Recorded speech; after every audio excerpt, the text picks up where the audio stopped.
Hello, I'm Binzer Flynn, and welcome to the Flinncast.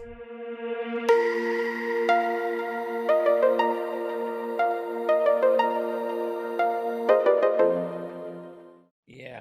All right. Enough about that. Yep, enough politics. Enough politics. Let's go. Yep. Let's talk. Hey guys, Vincer promised our listeners 4 hours of us complaining about the DC riots. Yeah, That's true. We haven't even started. they haven't that even yet. started on the riots Four? yet. Oh dear Jesus! We could fill 4 hours easily. Mhm. Oh, I'm yeah. sure No we problem. could. Who'd want to listen to I us just- though? I Yeah. just finished. You'd be surprised. I just finished an hour-long seminar on privilege and racism, so I'm all fired up, ready to go. Yeah. That'd be Let's do funny. it. That'd be funny if we accidentally got really famous as a podcast for political rants instead of being, Mandalorians and geeks and shit. It's like John Oliver. He did one big thing on Trump, and then Yeah. the next week he was doing another topic, and he goes, "Hello, all of my followers, because of my Trump rant. I'm going to be talking about this really boring topic. Goodbye." Did you see the post I did about how in Mexico they're putting the little baby Yodas in the cakes Yeah. instead of the No. Jesuses? And Seriously? it's turned into I'm down for all of it. it's turned into a huge thing that this one restaurant, they do these rainbow cakes. And what it is you put a little baby Jesus in it, and whoever gets the piece with baby Jesus in it, you like win salvation or something. So this one restaurant started putting baby Yodas in instead of Jesus. And they had their delivery guy dress up as a Mando. And he was delivering the cakes to people's homes. Oh, And I right. posted a link to it, and it's hilarious. Anyway, the right wing went nuts that, they're taking Jesus out of Christmas. Now they got this little green bastard. And it turned into this huge right wing nightmare. So now, Baby Yoda, LGBT. He is totally LBGT. Ben, I'm just saying my birthday's in October. If they used Obi-Wan as Jesus, nobody would have batted an eyelash. I know, but you got to watch it. I posted it on Facebook, the link to their restaurant, and people are going insane that it's a little. They got a 3D printer and they start printing these tiny little baby Yodas, and instead of putting Jesus in, they're putting Yodas in. I'm mean, they're surprised both someone wrong. hasn't done an epiphany scene with Baby Yoda and Mando and shit. Trying to remember her name. Yeah. Wow. What are we Kara? going for Thank here? you, Kara. You mean as, the like, nativity Joseph scene? and Mary. Yes, nativity scene. Okay. Thank you. Now it Why makes did I sense. say epiphany? Oh, that would be a great nativity scene. Oh, Oh no. my God. Can you imagine the mom? Well, Vinzer, I ordered you a tiny Lego Baby Yoda from Stop buying me presents. well, I can't help it. But anyway, I ordered it, so Seriously, you're outdoing me for holidays. it'll probably be about 10 years before you get it. Yeah. But I did order it. So That's it's funny. like a tiny little Lego Baby Yoda in this little carry case. Oh. There's a And whopping Vincer, I just want to let you know Really? that I got you shit. Thanks. Absolutely nothing. Good. it was a whopping You have two- my great Except face an extra for $15 a Christmas. month Patreon subscription. And that's Um, more than it was enough. a whopping $2.20. So Oh, all right then. if it ever Look at you, shows big up, spender. I have one statement to say about that. Yoink. Yeah, it's gonna be my gone as soon as beautiful it gets face here. for Christmas. So there you go. yeah. Yeah, thanks, Yost. Is there a receipt with that? Or We're gonna exchange it.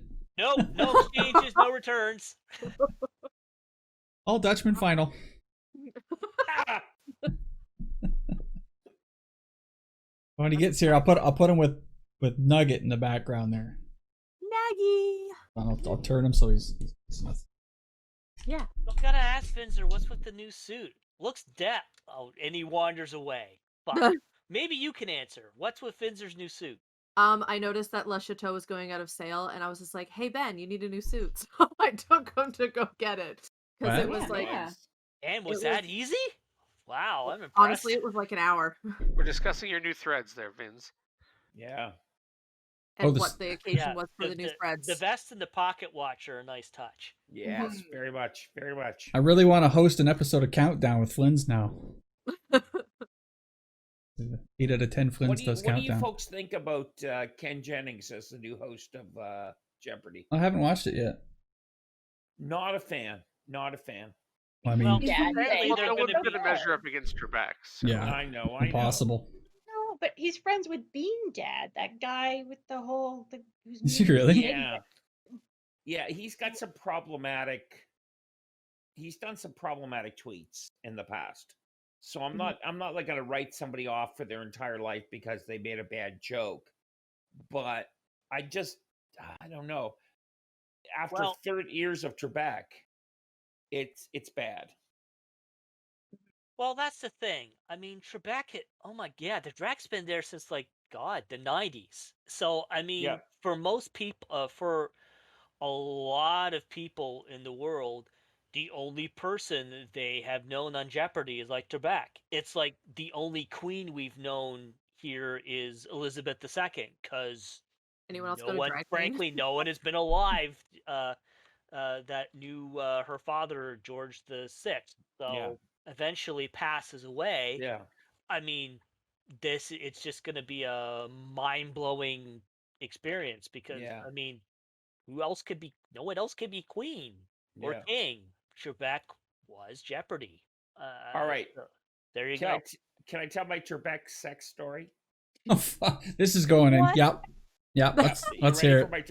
Here we go. Here's my Trebek sex story. So, as you may know, my oldest sister, Elaine, is in the media. She was the bureau chief for Canadian Press. She was like a real hardcore reporter.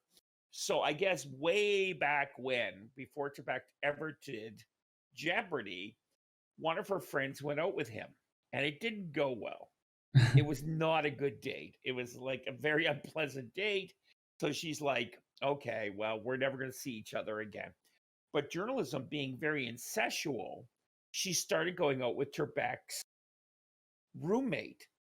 So anyway, he didn't know that. So she showed up one night and came into the apartment because she had a key. And Trebek was coming out of the shower with a towel around his waist. And when he saw her, he dropped the towel and said, I knew you would be back. So imagine that in Trebek's voice. But that's a true story from the 70s. With that voice, she probably would have been like, yeah, I guess I am. Yeah. Just go along. Yeah. Yeah. But that's a true story from my sis told that story to me in the 80s. So it's a real story. So speaking of the 80s, how about that Wonder Woman movie? Great segue. Right. Ooh, I like it. Well done. So many feelings. Well, Fata Paul looks for that. Joni, do you wanna take the first shot on Wonder Woman 84? Yes, I do. The first 10 minutes was excellent. I can cover. Like, it was great. I liked it. I wish that was the entire movie, but it wasn't.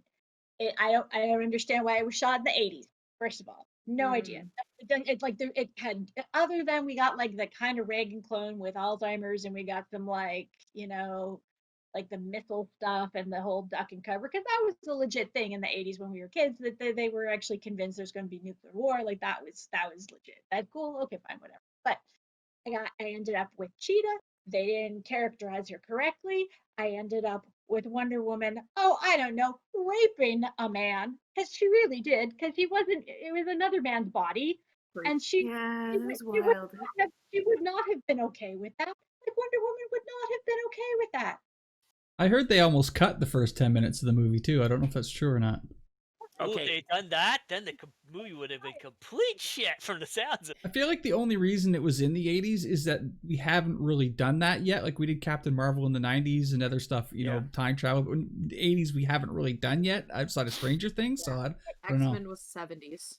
It just made no like it didn't lend anything to it really. And I mean, other than we got like the kind of Cold War, I guess, to a degree. So that was kind of part of the plot. I'll take that one step further. I don't even know why this was a Wonder Woman movie. I'm annoyed that they essentially made her choose once again between her career and a man, because Yeah. they did, and that's just an incredible piss off. But they took away her agency. Oh, it's just there's so much. There's so many things. Pace yourself. It's like it's just there's I don't even understand how the same people made the two movies. Yeah. Very So different. apparently, where's the director? Who's the director? So Patty Jenkins only directed the first one. She didn't write the first one. She actually wrote along with Jeff Joss and David Callahan. They wrote the second one, and she That's directed just it. upsetting.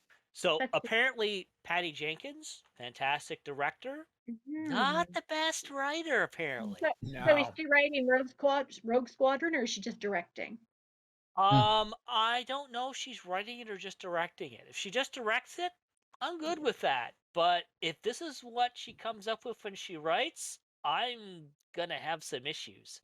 I've got some faith in her because her dad was a fighter pilot, and she grew up on a Air Force base. So I kind of think her doing Rogue Squadron, she's been around it her whole life, so I think she could probably add some really cool stuff to it. Plus the fact, though, I think with Favreau and wow, Filoni? names elude me. The two guys running the Mandalorian right now, you know their Filoni. names. Filoni. With Filoni and Favreau basically taking over visual media and Star Wars right now, I have faith they will make sure Rogue Squadron is not shit. Yeah. Raina raised a good point about why Wonder Woman was even in this movie, because it really felt like Max Lord's movie. Like Pedro Pascal was the best part of this movie, and it felt like it was He about him absolutely more. was. Yeah, no, he absolutely was. And I read an interview before it came out with somebody who had spoken with Pedro when he was originally, they were casting him for this, and he went in kind of imagining that he was going to be like, evil corporate guy, kind of with a twist of Donald Trump, but he was kind of going to be like this greedy, like comic book sort of evil rich guy. Mhm. And they said, yeah, no, that's not the part. It's like, you need to be able to do this. And I think he actually did a really good job, because he made him, like comic book villainy enough, because there is always going to be that factor, but they did give him, you felt for him too, like you saw why he ended up there. Yeah. He had a good arc. He almost had a redemption arc there. Like this, a lot of the people that watched it said I had problems with the movie, but the scene with him and his son at the end, like it's full on emotion, right? Like he did such a good job. Yeah. But we have to talk about why this movie was a failure. And the number one reason this movie was a failure is because they didn't put enough 80s music in it. You tell me why there was not a "oh yeah." I agree with you. Yeah. A little yellow. Yeah, why was that not in the movie? No flock of seagulls, no nothing. I know. I had I've been to concerns. the That's what I future. mean. Like, I don't understand why they put it in the 80s. Yeah. Because other than that make fun of his clothes part, says it. Like, You know what? Chris Pine, I thought, was the best part of that movie. You know what? I was ready to dislike him. I thought, oh, the old man out of time thing, but I gotta hand it to Chris Pine. He was a lot of fun, and when he was gaping at the technology, he sold it, man. I was enjoying him. Yep. Yeah. Chris Pine, 100%. He wasn't the like 80s, If stupid it over weren't the for the fact, if it weren't for the fact he was basically stealing someone else's body, yeah. that whole thing would have been fine. That whole thing was weird, man. That was weird. Yeah, that explanation, that's just I have so many problems. Like if the Wish had just manifested him back into existence, I would have been okay. It's a comic movie. We've done Infinity Gauntlet shit. We'll go with it. Nope, we're gonna put him in this guy's body and then we're gonna fuck him. You know what? If he had actually just appeared out of nowhere like that, I would have had less problems with that than having him inhabit someone else's body with his soul and they do that. Like, that's the thing. There's no reason they couldn't have done that, which is what I don't understand. So I was talking to somebody about this today, that it almost felt like because like it was the monkey paw thing with these wishes, right? That it was like you get what you wish for, but something shitty's got to happen too. So that her wish for him, the struggle should have been her going, but this is wrong, and I'm taking away somebody else's life. Because Wonder Woman really would not have been down for that. So that should have been the monkey's paw part for her, not her losing her power. They could have explained that by having Cheetah, because Cheetah's wish took away her powers. Although I have so many issues with Cheetah anyway, but I think the wish should have backfired with her getting him back, but he's got no wiener. It's also good. And instead, and had there been, hey, Steve, oh my God, it's you. That's like, oh, I thought you were dead. Now you're another guy's body. And then time passed, and then they had sex. Yeah. She jumped immediately into bed with him. That was really weird. I think they should have brought him back, but then he couldn't understand anything since 1914. Like he'd look at cars and get like really confused. 1918. Okay, Mr. Math. Okay, so he would like look at the sky and see jets and like totally freak out because there's no propellers. Like just It bothered me how easily. Yeah. Yes, it bothered me how easily he was able to jump into an F-111 and fly the damn thing. No way. Straight to Egypt. Okay. Without an issue. Merida has focused on the fact that they took away a lot of Wonder Woman's agency and all that stuff. Here's my two major pet peeves. One, they don't leave jets fueled on the tarmac at the Smithsonian. Right. Or unlocked. And two, shit, now I've forgotten the second one. God damn it. How did you figure she was able to get into the building and then get out to the back to steal the jet? I was very confused by that. I wanted to see a 20-minute sequence where he's like looking at a can of chili with like one of those instant open tops, and he can't fucking figure it out. like Steve, like he's just like, Wonder Woman, how do I open this chili? It's like a 20-minute sequence of him trying to open a jar of chili. That would have sold it. That would have been good. I will give you the sequence where he was trying on the different 80s fashion. That was actually funny because it just made me realize, oh my God, we actually there were people that actually dressed like that back there. Oh shit. Ugh. Hey, I was one of them, so shut Did you roll up your sleeves like Crockett and Tubbs? Oh yeah, totally. I had the what do you call it? The fanny pack. I had it all, man. I was like totally so cool. Did you wear the double polo shirts? Well, I told you guys the story about when I bought a pair. I've never worn boxer shorts in my life. And I went to a store and bought boxer shorts. And I thought they were shorts. And I wore them out of the store. And I was on the bus, sitting on a bus in boxer shorts, thinking they were normal shorts. And I was in my underwear, sitting balls on a hanging bus. Out. Oh, yeah, totally. I didn't realize it. But they were not shorts. They were boxer shorts. And I have never seen them in my life. I'm out there, Jerry, and I'm loving every minute of it. I'm loving it, Jerry. So, I think, the main problem with the whole trying it as a period piece is that there was no, like you guys were saying with the music, but in general, there was just no nostalgia points. Yeah. Like a movie that was set in the 80s that was like 100% from the get-go was nostalgia, Bumblebee. It was like the pillowcases, all the tiny little references. It's almost like they said it was too futuristic meets 80s. There was no, oh God, that's what you're wearing. Like there was none of that. It was all too clean, too crisp. It was too modern of an 80s. It didn't feel genuine.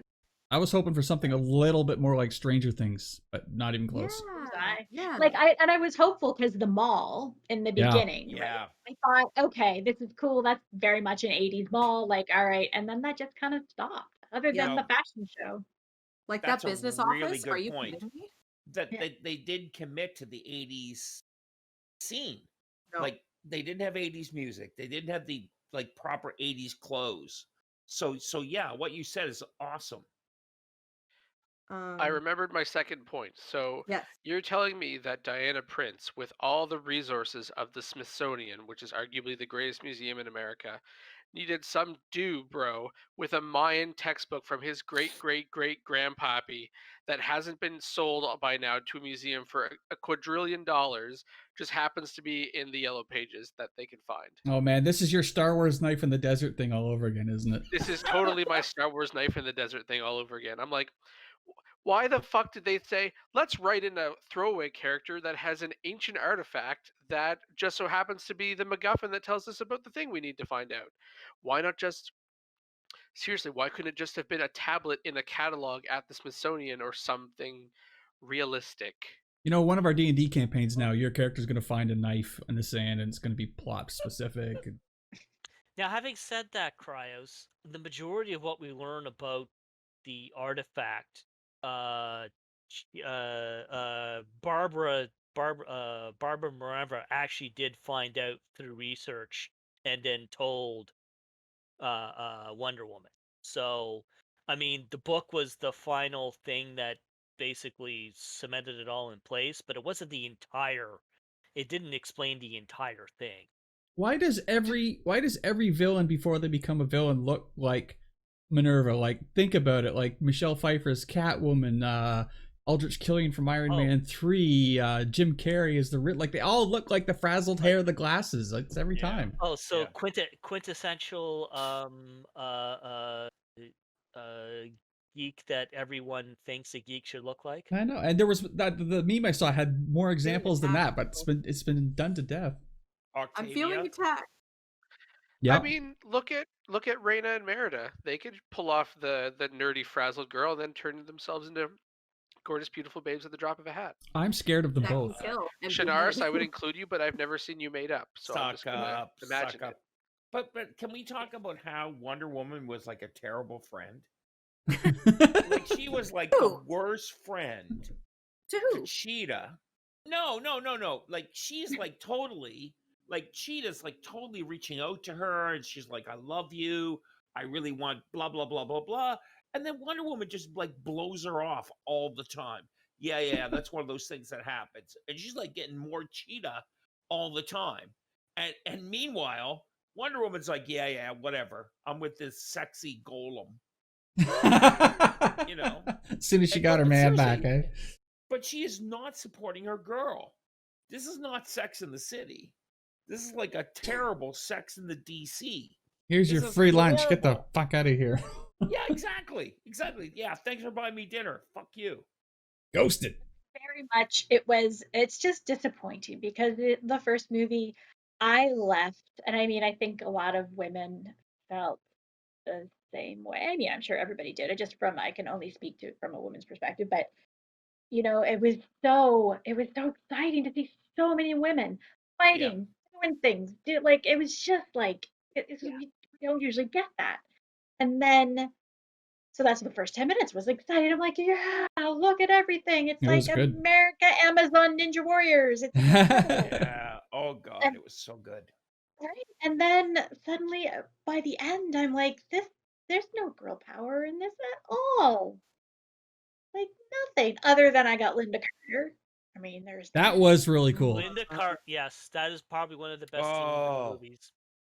Oh, she is still a bombshell too, man. Like, she's striking woman. Yeah, very much so. Gee whiz!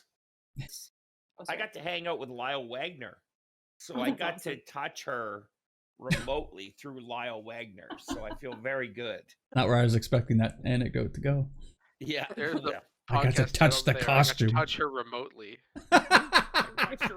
Yeah, I was gonna say because Bryant and I watched this movie together, and he was furious through the entire thing. Like, he was so angry. He was like, I don't understand what's happening. None of this makes sense. I hate all of these people. I would have loved to have heard that. The dialogue that her dialogue was bad. Like, get away from me, I don't even know you, or it was just because she's not a bad actress, but there were moments that were just like, what is happening? But by the time we got to the end and the Linda Carter thing happened, Bryant was so mad. He's like, this is he's like, this is that's just it. I'm done. This is just like he was, yeah. It was very entertaining watching him watch this movie. Nothing about this movie was genuine. Like, it didn't feel genuine. Like, Wonder Woman, there's no way she would have made half of those calls throughout the movie. There's no way she would have been okay with this. So she wasn't genuine to, like, Wonder Woman wasn't genuine. The decade, like, nothing about it was authentic. It was just kind of mishmash thrown together.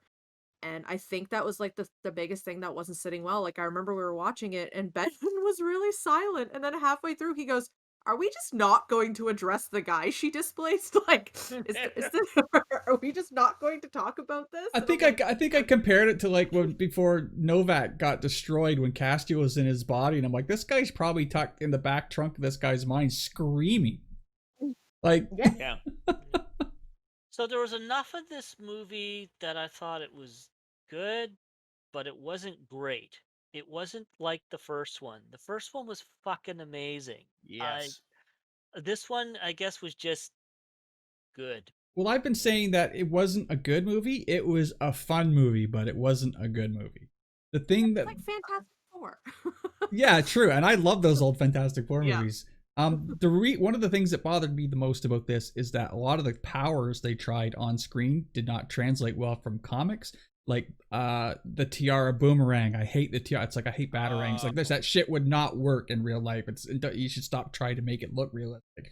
The running down the street, super speed, it didn't fucking work at all. Yeah.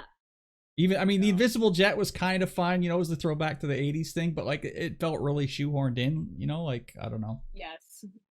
I did like my favorite part about Wonder Woman in the Wonder Woman movie, and I said this to Ben last night, that she learned to fly. That moment, that was good. Felt like the Is best. That what was happening? Yes, yeah. She learned to fly, and I was like, "Oh my god, okay, I actually feel like I'm watching a Wonder Woman movie now." And then it changed, and I'm like, "And it's over." It was just... Yeah, I have to say and I think we all agree on this. The opening 15 minutes, was that not super good? It was so exciting. Oh my so why god! Why didn't she fly in Batman versus Superman? Good question. I said so many plot holes. I was talking to Katie today, and I was one of my friends, and she was like, yeah, so there's a lot of issues with this movie. We were kind of going back and forth, and then one of the things was, there are so many plot holes in this movie, I can't even begin to go through them all. Like, it made no sense. Also, I hate the gold armor. I hate it. Really? Yes. I really hate it. I didn't mind it. I was indifferent. Wasn't that bad. It looks cool, but in a poster. But the moment she took it into battle, I was like, I don't know. It was not working for me. I don't know. Pinchy. I didn't mind it at all. It seemed to work for. I mean, apart from the fact, the only thing I had about it, and someone pointed this out to me, is that when Asteria wore it. When the Amazons escaped like thousands of years ago, she was able to those wings were able to survive like a mass onslaught of male warriors hacking away at her. 1984, Cheetah goes after it. It's done in 30 seconds. I think it might have been the wings that bothered me about it. Like the look of it is super cool, but like, I don't know, when it was in action, I think the wings might have me off or something. Well, they didn't last for long, so there you go. That's right. You didn't have to look at it long. They didn't tinker with, and Raina said she looked the same in Batman vs. Superman years later, but they didn't fiddle with the look of the actual Wonder Woman costume at all. It stayed the same. Which is good.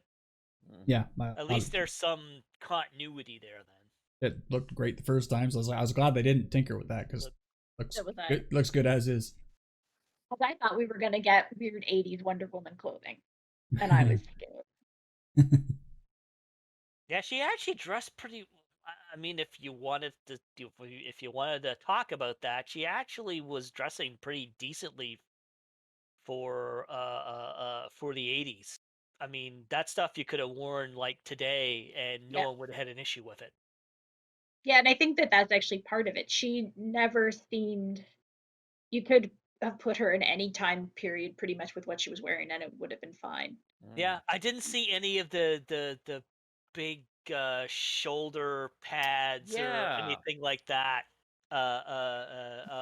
in her dress. So I mean, yeah, where were the giant shoulder pads? Come on. I was sort of expecting some sort of neon windbreaker with, Dynasty. She could have. Yeah. She could have had those things fly off her shoulders. Wonder Woman shoulders activate. Boom. And she could take tons of people. I had a tweet set a tweet sent to me today, and I actually just went to go to their page before I talked about them to make sure that they were actually authentic.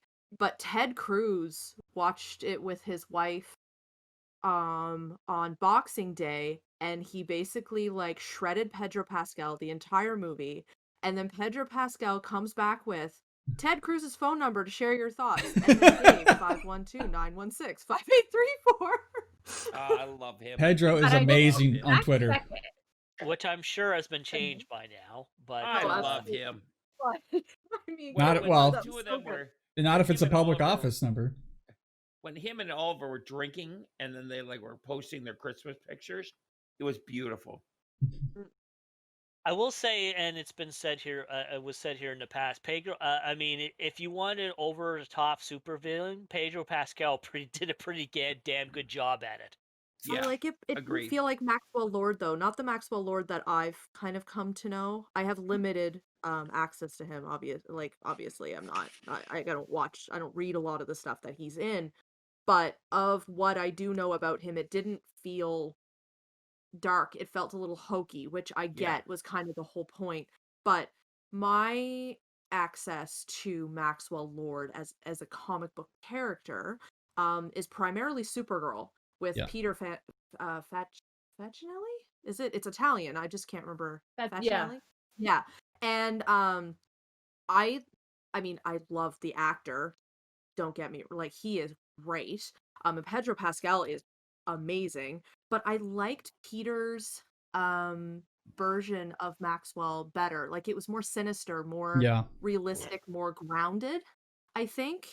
Whereas it was like Pedro Pascal was just this roller coaster, and you had no idea. You were literally strapped to the comet like Novak. You were literally hanging onto a comet and just along for the ride, and you had really no idea where he was going. Well, good point. In the comics, from what I'm reading here, I mean, in some he's just your normal average human with very evil human, but human nonetheless. But apparently he's also later on becomes a metahuman with the power to telepathically influence people, which is sort of what he did when he absorbed the wish stone, whatever thingy. I will say that when he started using that power, it came off as believable. It seemed like how somebody who had that power would use it kind of frantically almost, just whatever way you could in the moment, Yeah. Well, it's funny because I'm old enough that I remember the relaunch of Justice League, and I had the Justice League comic back in the 80s when Maxwell Lord was first introduced. And it was so funny because there was that opening cover of the Justice League with Guy Gardner and all those people. And I was on the train coming from Toronto to Halifax, and I was reading the comic book, and the steward, the guy in charge of taking care of you, said, "Oh, you're reading a comic book?" And I'm like, "Yeah." And he goes, "Oh, I love the Justice League." And I said, "Yeah, so do I." And I showed him the cover, and he goes, "I don't like the new Justice League." He said, "They look angry." And he goes, "I always thought the Justice League was about being friendly and helping people." And he said, "The cover makes them look angry." And I was like, holy shit. And I took that with me for 30 years now, about how comics changed. And about this old guy telling me about how the Justice League used to be friendly. Now they look angry. That is right there, the essence of, and I saw this not long ago on Reddit or something, that the essence of Superman is that he's a friend. And that is what I think it always gets lost in his stories. But I mean, every time I see a page grab of where he's sitting on the side of a building talking someone out of killing themselves, like that's Superman. It's not, you know, the world shattering stuff. Like he's just a normal guy trying to help you out. That's the appeal of Superman. Yep. Totally agree. So my thing about Wonder Woman movies is they really don't know how to do the final fight, it seems. Like, the fight against Ares was garbage. Like a CGI garbage fest. What? I loved it. Really? Yeah, I thought it got was pretty chills. cool. I got chills. Like her arc with realizing like who she was, accepting it, realizing like all the different things, and just kind of accepting herself, her power, her realization, who she was. That made it part of the fight scene, I guess, for me. I don't know. I thoroughly enjoyed the entire thing. Like that movie was. I agree that all that is good. It's just the visuals aren't always that great. Okay. Like the same thing with the cheetah visuals. Like they still weren't that great. No, those weren't good at all. No. No, her final form was not working for me. Nope. Well, I will say her final form looked a damn fuck sight better than what they did with cats. I mean, there's a lot that looked better than what a Cats. comparison. I mean, if I were to compare those two movies, Cheetah looked a hell of a lot more believable and a damn sight less creepy to look at than all the characters in Cats. Hey, Donald Trump, these cats don't have assholes. What's the deal? If they did Cats the way that Cheetah did, then I think Cats would have been received a lot better. Yeah, but I mean, comparatively as a supervillain, absolutely not. Yeah. She looked beautiful. I loved her. I actually didn't mind Cheetah's final form personally. Nope. And then that's just, I mean, maybe it could have been a tiny less fuzzy Harry, but apart from that, I had no problem with it. The Harry, I was actually okay with the. I don't love her arc because I just don't like the character part of it that they did. I just find it too off the mark. But I was actually okay with the fact that they made her furry-ish. Because it was less about, because there was a period in the comic books where they were just made her super sexy, right? So I was kind of okay with that, making her more monstery, I guess. But yeah, I just have to have a problem. All right, so overall, what does everybody give Wonder Woman out of 10? Ooh. Juice, go. 6.5, and I'm being generous. 6.5. Capilar, what do you give it? Gina. Oh, I give it 2 invisible jets out of 5.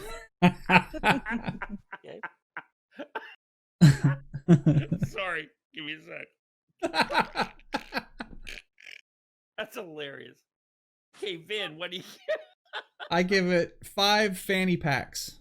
Oh, shut up. Mine. Oh, sorry. I'm going to change my vote, Fat. I'm going to give it 6.5 shoulder pads out of 10. Shut up. Okay, now I'm stopping because this is just stupid. No, what do you give it? You started it, man. What do you give it? You stopped it. Okay, all right, great. I give it 9.7 granola bars out of a total pack of 17. Wow. I'm giving it 1 middle finger. I had one more point that I really wanted to bring up. Did anybody notice when they're coming back from the oil baron and she rescues those 2 kids, for a split second you can totally tell that they're really bad dolls? I didn't notice. Never noticed. No, I was just thinking about the fact that there's no way they didn't hit their head. Oh yeah. Totally. And then we're not even totally going to get into the whole Israeli self-defense force versus Palestinians. Let's leave that alone. Let's move on to something else. All right, let's move on to Star Trek Discovery. How far, Juice, Cryus, Merida, how far have you gotten so we don't spoil anything? We have the last 2 left. So they had to take the Discovery and leave them on the ship, Saru and okay. The doctor's name? On the ship. Sarah just took the ship and the episode ended. Yeah. Okay, so you've gotten up to all the Mirror Universe Giorgio stuff. Yep. Yeah, Plus yeah. one. Yeah, That was upsetting. I haven't signed the second part, but I know what happens along with the next episode after that. So go ahead and spoil. I'm gonna catch up eventually. I have feelings about it as well. So, but I'll let the people actually watch it go first. Well, we'll finish up Discovery maybe next week, but we can talk about the Mirror Universe stuff for a minute. And my thoughts on that are short. Is I fucking hate the Mirror Universe. I wish we'd leave it alone. I'm sick of it. I'm sick of how evil everyone is. It's tiring, man. It doesn't make it really. I hate to say it, as much as it was like fun, like in the original series. Like putting like with the plot device of putting someone in a situation that is totally opposite to what they are. In I agree with you, Vince. It's really now been done to the.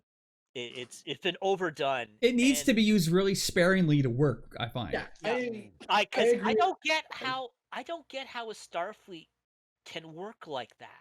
I know, right? When you have to we have to look over your fucking shoulder every single minute, lest your subordinate's gonna plant a knife in your back or something like that. How can you operate a military force like that? Oh, that's why the Empire fell. The KGB update. The KGB used to operate, so. Well, the KGB actually used. I mean, for the most part, the KGB though had a set of rules and consequences if you tried to do shit. They might have been communists, but at least the communists were civil. This universe, they're a bunch of friggin' barbarians in nice looking clothing. I don't know how they survived. I hate the Mirror Universe. I hate it so much. It's like when I was watching Enterprise, I was watching Enterprise and I'm like, I'm totally into Enterprise. And I said, but if they go back in time and deal with Nazis, or they suddenly... So season 4 opener. Okay. Every freaking Star Trek always goes back in time to deal with Nazis. Even the Voyager. Oh yeah, we've established a holodeck where everybody is a French fighter. The next generation never dealt with Nazis. Oh, I guess that's right. If it's Nazis, there you go. Or the Borg. Like when the Enterprise are like, we're gonna go back in time and discover the Borg. I'm like, I'm out. So, I don't think Deep Space Nine ever had a Nazi episode. The Next Generation never had a Nazi episode. No. Neither did Deep Space Nine. You're right. Neither did Deep Space Nine. It's just Voyager, the original series, and Enterprise. Now they had that show in the 50s, which frankly is one of the best DS9 episodes. Oh yeah, that they did. He goes back, right. But I mean, apart from that, and then there was the two-parter where they went back into the 2020s, I think. Oh man, with the ghettos, yeah. But apart from that, I'm not saying time travel episodes are bad. I'm just saying Nazi episodes are kind of overused. Yes. Oh yeah. Agreed. And I agree with Vinzer. I don't mind the occasional Mirror Universe episode, but like all the time is a little. I didn't want to spend 2 full episodes dealing with it. No, they killed it now because her going back has basically sealed it off. I hope so. For them, anyways. Sure. Yeah. But having Cronenberg hanging around is weird. I actually like Cronenberg. He gives that air of. What is he? Is he good? Is he bad? Is he is he out for his own? I like the mystery that he brings to that part of the Federation now. No, I love it. He's a really good. He's actually a fairly good actor. I've got. He's been in a ton of films. But what really freaked me out was that the Admiral was the guy from The Mummy. I know, right? I love Oded Fair. He's one of my favorite actors. I pointed that out back when I started watching it, that he was in The Mummy. He's great. Yeah, I love it. You did, yeah. But Juice, we weren't paying attention. Yeah, we weren't listening. We posted it, then people paid attention. I like the gravitas that he brings. Like, he's a good admiral. And Yeah. you know what? He's actually one of the first admirals we've seen that isn't the antagonist of the captain. Like with Picard, we almost never see admirals agreeing with Picard. We always see admirals as like the I want to say antagonist to Picard, or the foil to Picard, I guess, is the the evil admiral, or the the not so above the books admiral. And Cisco's the same way, and like because they're so high ranked, the only people that don't rank them are admirals, so they're almost always the bad guy. I'm a little sad the Georgiou character is probably done with for now. I mean, she did actually have her charm when she basically intimidated the people that were supposed to be intimidating them. But when I think about it back, I mean, she had to play a Terran, which is fine, which is a backstabbing barbarian apparently, and she did do that part, but it really got annoying at certain times because it really didn't. Yeah. It really didn't fit into the flow of the episode.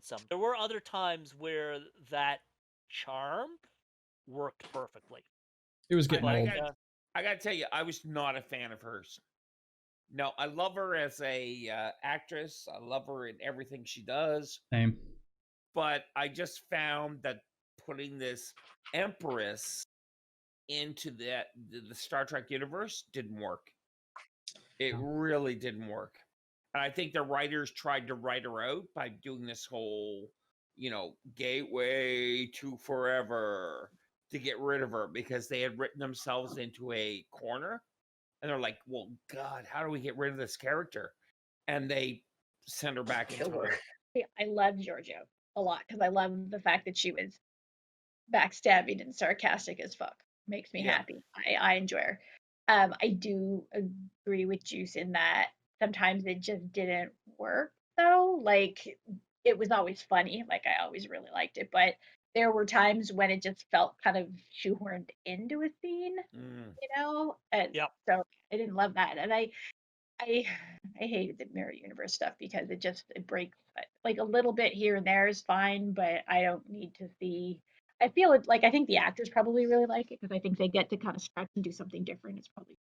I'll say the one thing probably I think it turned me off with the mirror universe, like it was the straw that broke the camel's back. First season of Enterprise, when they went into the mirror universe and they introduced the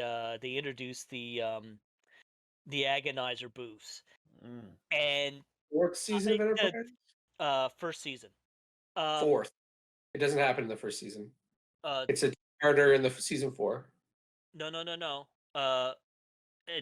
Okay. First Enterprise? No. Sorry. First season of Discovery. I'm sorry. Okay. Wow. Okay. So first season of Discovery, second part of it, when they actually entered the mirror universe, they introduced the agonizer booths. Now the ones in TOS, I mean, weren't that bad. I had no problems with it. The ones in Discovery, would it be weird to say they were a little too realistic, that it gave me the fucking creeps? This is why the mirror universe drives me so nuts. It's like it's trying so hard to be evil. It's like, oh, let's make this terrible thing just to hurt you. Ah, we're so evil. Yeah. That thing was actually introduced in the original series when they first introduced the mirror universe. There was an agonizer booth there, but it was 1960s special effects, and Chekhov was screaming. And we heard Chekhov scream a lot during that original series anyway, so it wasn't like we weren't being introduced to something new. So it wasn't that bad. This one, just way too realistic for me personally. And I guess I'm not a huge fan of horror, so it reminded me too much of a horror flick. I both loved and hated Mirror Universe Tilly. I actually on one hand, I'm like, Tilly, I love her so much, and Evil Tilly was fun, but then I was kind of like, oh, maybe I don't like Evil Tilly all that much. All right, we're nearly done for the night, but next week, obviously, we're gonna find out what the fuck's going on with WandaVision at long last. So they put out some newer trailers about it, and I honestly think we're getting like a psychological horror I just assumed this whole show was going to be in Wanda's head. Yeah. Like, yeah, because how can it not be? Because they've confirmed it takes place after Endgame. Yeah. So that means, Vision's been dead for 5 years or whatever because the Soul Stone got ripped out of his forehead. But seriously, I'm like the trailers that they put out the last couple of days, I'm really getting like a psychological horror dashed with superhero. I feel like this whole show is going to be Wanda's internal trial by fire, and when she comes out of it, she will be as whole as she's going to be, and then from there she will progress on to the other movies like with Doctor Strange and stuff. Vincent, did you watch Transformers? How was it? I did. Yes, I did. I enjoyed it. Again, I'm looking at it through a very hard 80s kid lens, and basically I really liked it. But all the problems I have with it are the same as the previous season, where some of the voice acting is very samey. The guy doing Optimus is great, but see, the thing about 80s Optimus, I was saying this to Franny last night, 80s Optimus never lost his cool. He never got really angry. He never shouted and yelled, and this Optimus does a lot of that, and I'm like, it's not working for me. And the guy doing Megatron, he's also good, but he talks like this all the time, and it's just it's agonizing, and it's no Frank Welker from the 80s. But again, it's they're doing recolors of the characters, and it's working a little better in this season because they're giving them names and personalities. I find it works better. Okay, this guy's got a different name, so I can kind of, it's not just a repaint to save on resources. I mean, it's fun. They get, it's Earthrise. It's how they get from Cybertron to Earth, which is funny. They did that in 6 episodes, and they did it in the 80s cartoon in about 12 seconds. So